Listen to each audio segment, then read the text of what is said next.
কয়েকদিনের বৃষ্টি, এই রাস্তার দুই পাশেই পানি। এখন সবচাইতে বেশি কষ্ট করছে আমাদের এখানকার কৃষকরা, গ্রামের মানুষের কঠিন পরিশ্রম, এগুলোই আসলে গ্রামের সৌন্দর্য।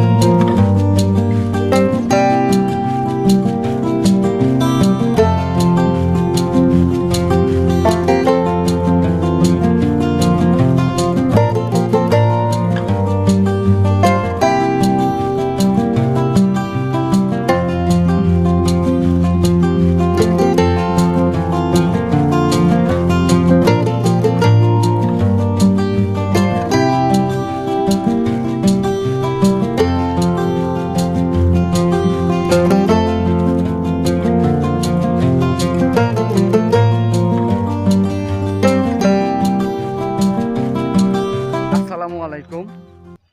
আজকে আপনাদের নিয়ে এসেছি আমাদের গ্রামের বিলে।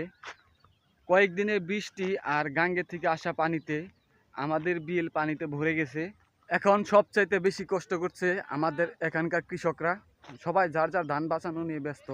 এখন যে আপনারা রাস্তাটা দেখতে পাচ্ছেন, এই রাস্তার দুই পাশেই পানি। গত কয়েকদিন আগে জায়গাটা পুরো শুকনা ছিল এবং সোনালি ধান দিয়ে ভরা ছিল।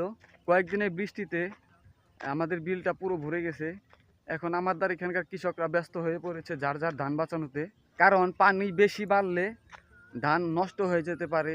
তাই এখানকার কৃষকরা সকাল থেকে সন্ধ্যা পর্যন্ত কষ্ট করে যাচ্ছে তাদের কষ্টকৃত ফসল ঘরে তোলার জন্য।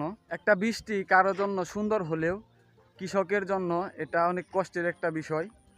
তবে আরেকটা বিষয় কি, কষ্টের মাঝেও গ্রামে কিন্তু আলাদা একটা সৌন্দর্য আছে। এই প্রকৃতি, এই বিল, গ্রামের মানুষের কঠিন পরিশ্রম, এগুলোই আসলে গ্রামের সৌন্দর্য। শহরের মানুষ হয়তো কখনো এই কষ্টগুলো কাছ থেকে দেখে না। যদি ভিডিওটি ভালো লাগে তো অবশ্যই লাইক, কমেন্ট আর বন্ধুদের সাথে শেয়ার করবেন। আর আমার 365 দিনের যে চ্যালেঞ্জটা, সেই চ্যালেঞ্জটা আমি ছোটো ছোটো ভিডিওতে, শর্ট ভিডিও আকারে আমি প্রতিদিন ডেইলি ব্লগ আপলোড করব। তো অবশ্যই সবাই সাথে থেকে দেখতে থাকবেন। দেখা হবে আবার নতুন কোনো ভিডিওতে। সে পর্যন্ত সবাই ভালো থাকবেন, সুস্থ থাকবেন।